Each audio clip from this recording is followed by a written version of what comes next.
Hey guys, Goon here. In this video I'm going to show you my Path of Exile character, which is a cold witch. And she's currently at level 68, and currently I'm doing level 62 to level 65 maps, depending on how lucky I get with the map drops.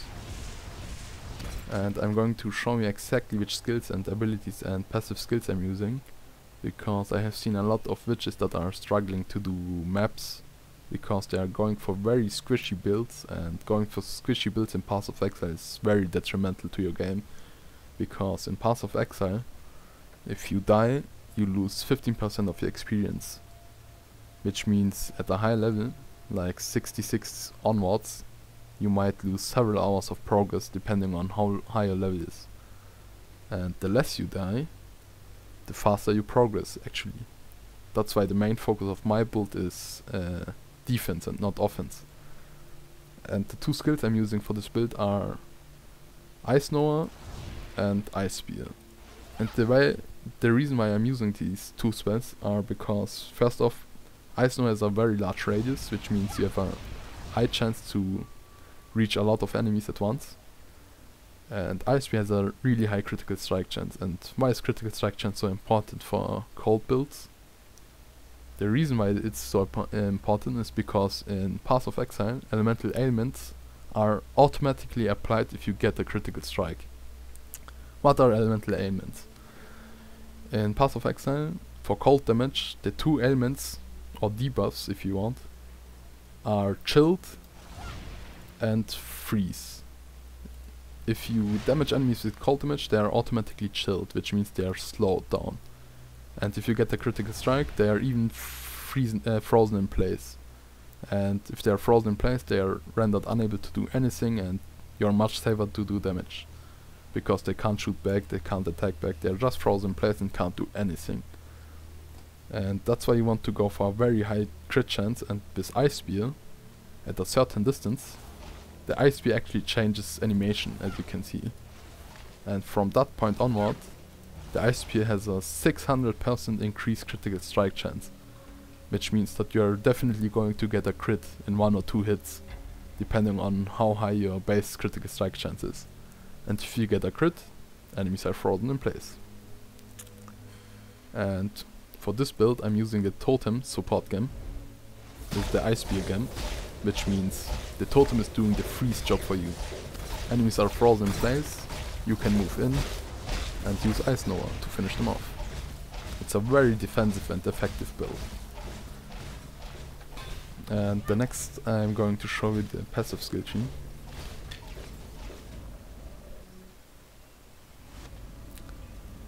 Alright, the passive skill tree. The main focus of the passive skills that I have gotten is critical strike chance.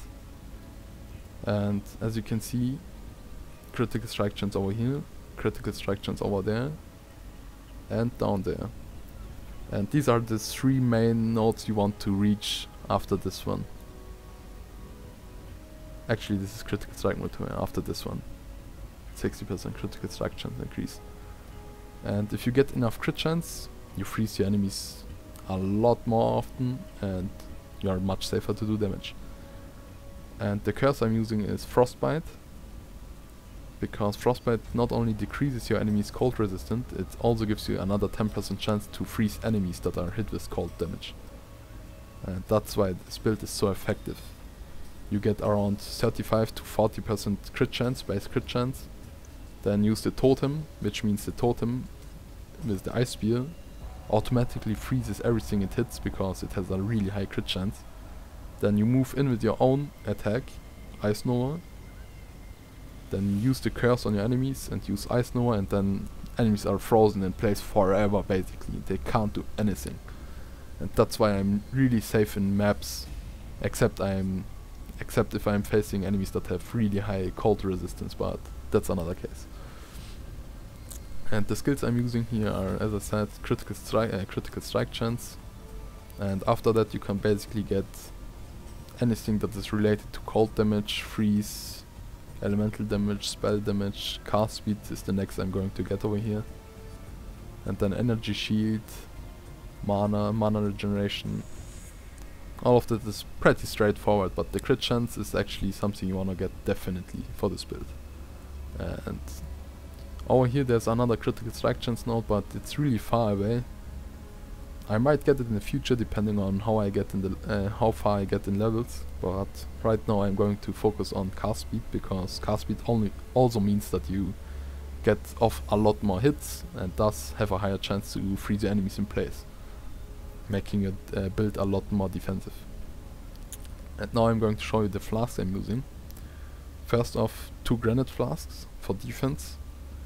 I have about 3000 energy shield is my aura. I've forgotten the name. Was it called Grace? No, Grace was the one with evasion, I think. Yeah, it's the clarity one. Nah, the discipline one. It increases energy by another 359, and with my modifiers it actually increases my life by a lot. And the flasks I'm using, as I said, are granite flasks for defense. This one is enchanted with higher charge recovery and move speed, because move speed is actually very important in this game. If you can outrun your enemies, then they can't hit you ever, period. They can't do anything. If you run faster than them, they start hitting you, and then you get out of the range and the hit is a miss automatically. And that's why if you're surrounded with enemies, you want to use something that gives you move speed, because you can get away from the situation and to your totem if it's in another room or something like that. And the second flask I'm using is this one. It also increases my elemental resistance by 30%, which is quite a lot. And basically, if I'm facing enemies that are dealing elemental damage, I'm using this flask, and if I'm dealing with enemies that are doing physical damage, I'm using this flask. And for enemies that are dealing a lot of cold damage, I'm using this flask. This flask over here, this is the Sapphire flask. It gives 50% cold resistance and also 10% increased maximum cold resistance. And I enchanted it with Dispels Frozen and Chilled, which means if you are frozen in place by cold enemies, you're basically going to get surrounded by enemies that are dealing cold damage. And if you're using this flask, you not only get out of the freeze effect, you also get a lot of cold resistance and thus can get away before they freeze you again. And the fourth flask I'm using is the Ruby flask, because fire damage in this game is actually really strong. Not only does fire damage, if it crits for a lot of damage, obviously, but it also applies a burning effect. And with energy shield, a burning effect is actually really dangerous. If you get crit by a mob that has a lot of fire damage, you're going to lose probably around half your life, and then the burning effect starts to take effect. And the burn effect is going to burn you down without giving you any chance to heal yourself up. And that's why I'm using this flask.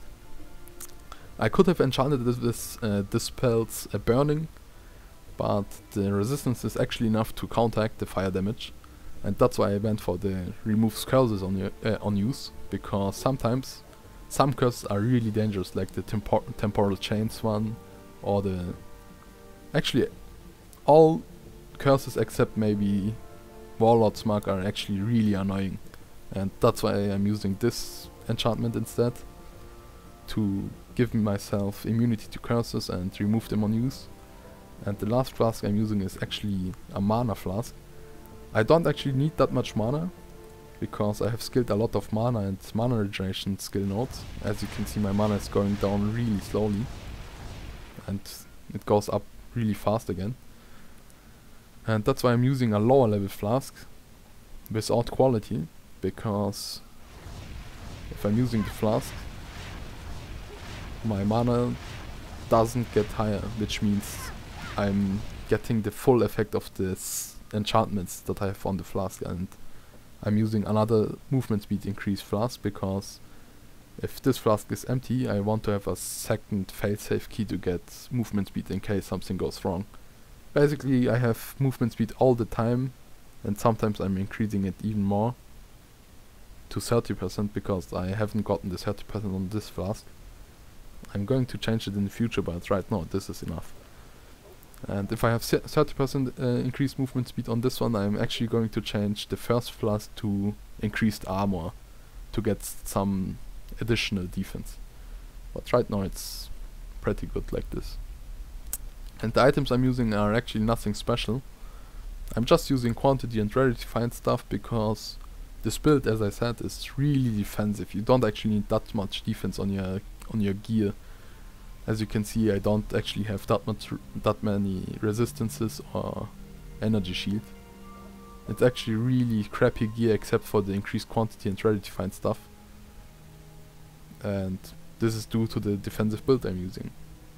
Because everything is frozen in place, I can use gear that I would otherwise be unable to. Like item quantity and rarity stuff, and get a lot more gear. And yeah, that's basically it. And if you wanna do the same build, take a screenshot now and use it for your own, bitch. Have fun.